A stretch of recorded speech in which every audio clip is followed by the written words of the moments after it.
Journalist Abdullah Teja 99 TV DRC centre నుంచి. AP మంత్రి పార్థసారథి మీడియాతో మాట్లాడుతున్నారు. లైవ్ లో చూద్దాం. లక్ష్యాలని చెప్పేసి మనం చేస్తా ఉన్నాను నేను. అంతేకాకుండా మొట్టమొదటి కంప్యూటర్ కూడా భారతదేశంలో ఆంధ్రప్రదేశ్లో ప్రభుత్వం చేయబోతుందని చెప్పేసి మనం చేస్తాను ఐబిఎం సహకారంతో. అదేవిధంగా 5,000 మంది నైపుణ్యం కలిగిన నిపుణులు మరియు 100+ స్టార్టప్లు ఈ విధానం ద్వారా వస్తాయని చెప్పేసి కూడా ఈ ప్రభుత్వం ఆశిస్తుందని చెప్పేసి కూడా మనం చేస్తాను. మరి మన విద్యార్థులకు కూడా ఈ ఆల్గారిథమ్స్లో ఎక్కువగా ట్రైనింగ్ ఇవ్వడానికి ఇంజనీరింగ్ కాలేజెస్లో కూడా ఒక కార్యాచరణ రూపొందించబడుతుందని చెప్పేసి మనం చేస్తాం. అదేవిధంగా ఆంధ్రప్రదేశ్ నైబర్హుడ్ వర్క్ స్పేసెస్ మనందరం కూడా చూస్తూ ఉంటాం. మన ఇంటి పక్కన ముందు వెనక వాళ్ళందరూ కూడా చాలామంది హైదరాబాద్ ఉద్యోగం చేస్తూ ఉంటారు. సడన్గా వచ్చి ఇంటికాడ 3-4 రోజులు ఉంటారు. మనం ఏమనుకుంటాం, ఏంటి ఉద్యోగం పోయిందా అనుకుంటాం. కానీ వర్క్ ఫ్రమ్ హోమ్ అని చెప్పేసి ఇంటికి వచ్చేస్తూ ఉన్నారు. సో వాళ్ళు వచ్చినా కూడా వాళ్ళు అనేక సమస్యలు ఎదుర్కొంటున్నారు. కావాల్సిన ఇన్ఫ్రాస్ట్రక్చర్ లేకపోవటం కానివ్వండి, కావాల్సిన పవర్ బ్యాకప్ లేకపోవటం కానివ్వండి, లేకపోతే కావాల్సిన టెక్నికల్ సపోర్ట్ లేకపోవటం కానివ్వండి, వీటన్ని లేకపోతే సిస్టమ్స్ లేకపోవటం కానివ్వండి. సో వీటన్నిటికీ ప్రతి మండలంలో కూడా ఒక సెంటర్ని ఏర్పాటు నైబర్హుడ్ వర్క్ స్పేస్ని ఏర్పాటు చేయాలని చెప్పేసి ఈ ప్రభుత్వం భావిస్తుందని చెప్పేసి మనం చేస్తాను. దాంట్లో దాదాపు 20 వర్క్ స్టేషన్స్, 20 నుంచి 30 వర్క్ స్టేషన్స్ ప్రతి మండలంలో కూడా ఏర్పాటు చేయబోతా ఉన్నాం. మరి దీనికోసం ఎవరైనా సరే పెట్టుబడిదారులు 15 లక్షలు 20 లక్షలు పెట్టుబడి పెట్టి మండలాల్లో వీటిని డెవలప్ చేస్తే ప్రభుత్వం వారికి ఆర్థికంగా సహాయం చేసే విధానాన్ని మరి ఈరోజు మరి ఆమోదించామని చెప్పేసి కూడా నేను మనవి చేస్తా ఉన్నాను. ప్రతి మండలంలో సరసమైన డిజిటల్ అనుసంధాన షేర్డ్ వర్క్ స్పేస్లు ఏర్పాటు చేయటం లక్ష్యం. ఈ విధానం యొక్క లక్ష్యం డెవలపర్లకు మూలధన మరియు అద్దె సబ్సిడీలు, నైపుణ్య శిక్షణ ప్రోత్సాహకాలు అందించటం, 1,00,000 మందికి శిక్షణ ఇవ్వడం మరియు 70% హబ్లు స్వయం సమృద్ధిగా ఉండేలా చేయటం ఈ విధానం యొక్క లక్ష్యాలని చెప్పేసి, పాలసీ యొక్క లక్ష్యాలని చెప్పేసి మనం చేస్తాను.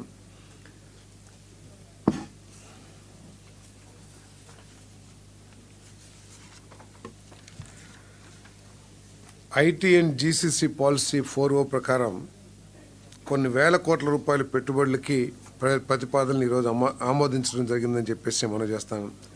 విశాఖ రియాలిటీ లిమిటెడ్ విశాఖపట్నంలో ఏపీ ఐటీ మరియు జీసీసీ పాలసీ కింద 3 మిలియన్ అంటే 30 లక్షల స్క్వేర్ ఫీట్ విస్తీర్ణంలో 3 స్టేజెస్లో గ్రేడ్ ఏ ఐటీ పార్క్ని అభివృద్ధి చేయడానికి ఈ విశాఖ రియాలిటీ లిమిటెడ్ ఒక ప్రతిపాదన చేసింది. అంటే వారి సొంత స్థలంలో వారే చేసుకుంటారు. ప్రభుత్వం చేయాల్సింది, వారు రిక్వెస్ట్ చేసింది అంటే 80 ఫీట్ రోడ్ అయితే ఉందో, ఎందుకంటే ఇది పూర్తి 30 లక్షల స్క్వేర్ ఫీట్ ఉన్న ఐటీ బిల్డింగ్ వచ్చినప్పుడు దానికి అనుబంధంగా అనేక సమస్యలు వస్తాయి. కొన్ని వేల మంది ఉద్యోగస్తులు ఉంటారు కాబట్టి 80 ఫీట్ రోడ్ని 100 ఫీట్ రోడ్గా మార్చమని చెప్పేసి రిక్వెస్ట్ చేశారు. ఆ రిక్వెస్ట్ని ఆమోదించడం జరిగిందని చెప్పేసి మనం చేస్తాం. Raheja Corp real estate, Raheja తెలియని వారు ఉండరు.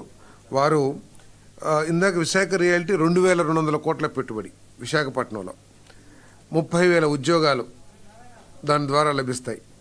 రహేజా కార్ప్ రియల్ ఎస్టేట్ 2,172.26 కోట్లతో 9,681 మందికి ఉద్యోగ అవకాశాలు వచ్చే విధంగా విశాఖపట్నంలో 27.1 ఎకరాల్లో IT and IT enable services కార్యాలయ స్థలం మరియు నివాస స్థలం అభివృద్ధి చేసే ప్రాజెక్ట్ని ఈ సంస్థ టేకప్ చేస్తుంది. ఈ రహేజా సంస్థ హైదరాబాద్లో కూడా ఏ విధంగా డెవలప్ చేసింది, దీని బ్యాక్గ్రౌండ్ కూడా అందరికీ తెలిసిందే. అదేవిధంగా ఏఎన్ఎస్ఆర్ గ్లోబల్ కార్పొరేషన్ విశాఖపట్నంలో 10.29 ఎకర్ భూమికి ఆల్రెడీ ఇంతకు ముందే లీజ్ ఇచ్చున్నారు. అది వారి రిక్వెస్ట్ మేరకు 33 సంవత్సరాల నుంచి 99 సంవత్సరాలకి పొడిగించాలని చెప్పేసి ఏదైతే అభ్యర్థన వచ్చినదో దాన్ని ఆమోదించడం జరిగింది. ఈ సంస్థ గ్లోబల్ జీసీసీ క్యాంపస్లను అభివృద్ధి చేయటం ఈ సంస్థ యొక్క మెసెస్ కార్ప్ టెక్నోసాఫ్ట్ ప్రైవేట్ లిమిటెడ్ దీని హెడ్ క్వార్టర్స్ న్యూయార్క్లో, మరి ఇండియన్ సెంటర్ ఏమో నాయిడాలో ఉంది ఇండియన్ హెడ్ క్వార్టర్స్. మరి యుఎస్ఏ, కెనడా, సింగపూర్, ఇండియా వీళ్ళందరూ కూడా డిజిటల్ ఇంజనీరింగ్ రంగంలో, డేటా అనలిటిక్స్ రంగంలో వీరంతా కూడా పేరెన్నిక సంస్థ. మరి 44 ఎకర్స్లో విశాఖపట్నం ఏఐఎంఎల్ క్లౌడ్ మరియు సైబర్ సెక్యూరిటీపై దృష్టి సారించి ఐటీ ఎనేబుల్డ్ సర్వీస్ క్యాంపస్ స్థాపన ఈ ప్రాజెక్ట్ యొక్క లక్ష్యం. దానికి 4 ఎకరాల ల్యాండ్ కాపులపాడులో 1 crore per acre. 2 సంవత్సరాల ఆపరేషన్స్ మొదలు పెట్టాలనే కండిషన్తో ఈ 4 ఎకరాలు కేటాయించడం జరిగిందని చెప్పేసి మనం చేస్తా ఉన్నాను. 115 కోట్ల రూపాయలు పెట్టుబడి, 2000 ఉద్యోగాలు ఈ సంస్థ ద్వారా ఈ రాష్ట్రంలోని యువకులకి అందుబాటులోకి వస్తాయని చెప్పేసి మనం చేస్తా ఉన్నాం. అదేవిధంగా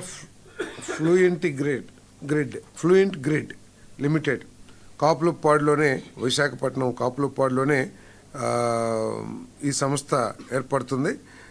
విశాఖ జిల్లా భీమిలి మండలం కాపులపాడు R&D కోసం అడ్వాన్స్డ్ ఐటీ టెక్నాలజీ సెంటర్ స్థాపన.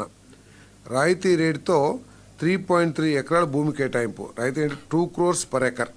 ఈ సంస్థకి 3.3 acres అలాట్మెంట్ చేయటం జరిగింది. పర్ ఎకర్ 500 జాబ్స్ క్రియేట్ చేస్తామని చెప్పేసి వారు హామీ ఇచ్చున్నారు. దీని ద్వారా అంటే దాదాపు 2,000 నుంచి 2,000 ఉద్యోగ అవకాశాలు లభిస్తాయని చెప్పేసి కూడా తెలియజేస్తాను. మదర్సన్ టెక్నాలజీ సర్వీసెస్ లిమిటెడ్ ఈ సంస్థ 109.73 కోట్ల పెట్టుబడితో 700 ఉద్యోగాలు కల్పించే విధంగా మరి ఏపీ లిఫ్ట్ పాలసీ 4O కింద అంతర్గత డిజిటల్ పరివర్తన కోసం విశాఖ జిల్లా భీమిలి మండలం కాపులపాడులో IT park, IT R&D centre మరియు గ్లోబల్ క్యాపబిలిటీ సెంటర్ స్థాపన నిమిత్తం 3.55 ఎకరాల కేటాయింపు. ఆ ప్రతిపాదనని కేబినెట్ ఆమోదించిందని చెప్పేసి మనం చేస్తాను. మరి Rushikonda, Madhurawada, Visakhapatnam ispace software solutions private limited 119.18 కోట్లు పెట్టుబడితో 2000 ఉద్యోగ అవకాశాలు కల్పించే సంస్థ లక్ష్యం. విశాఖపట్నంలో సుమారు 4.59 లక్షల స్క్వేర్ ఫీట్ నిర్మాణ విస్తీర్ణంలో ఐటీ అండ్ ఐటీ ఎనేబుల్డ్ సర్వీసెస్ని క్యాంపస్ని అభివృద్ధి చేసే ప్రాజెక్ట్ ఇది. దీనికి 2 ఎకరాల భూమి 4 కోట్ల రూపాయలు పర్ ఎకర్కి కేటాయించడం జరిగిందని చెప్పేసి మనం చేస్తాము. SCIC వెంచర్స్ LLP ఈ సంస్థ AP electronics manufacturing policy 4O large category కింద గుర్తించబడిందని చెప్పేసి మనం చేస్తాం. SCIC వెంచర్స్ లిమిటెడ్ 550 కోట్ల రూపాయలు పెట్టుబడితో సిసిటి తిరుపతిలో ఏసీస్ కోసం, ఎయిర్ కండిషనర్స్ కోసం PCBA, BLDC మోటార్స్ మరియు కాపర్ ట్యూబ్స్ తయారీ కోసం ఫ్యాక్టరీ ఏర్పాటు చేయబడుతుందని చెప్పేసి మనం చేస్తాం. దీని ద్వారా 1130 ఉద్యోగ అవకాశాలు లభిస్తాయని చెప్పేసి కూడా మనం చేస్తాం. ఈ పాలసీ కింద ఏపీ ఎలక్ట్రానిక్ మ్యానుఫ్యాక్చరింగ్ పాలసీ కింద ఏదైతే ఇన్సెంటివ్స్ ఉంటాయో ఆ ఇన్సెంటివ్స్ ఈ ఫ్యాక్టరీ కూడా వర్తించబడతాయని చెప్పేసి మనం చేస్తాం. క్రయాన్ టెక్నాలజీ ప్రైవేట్ లిమిటెడ్ ఇది కూడా AP electronics component manufacturing policy 4O కింద గుర్తించబడింది. 1,079 కోట్ల పెట్టుబడితో 1,500 ఉద్యోగాలు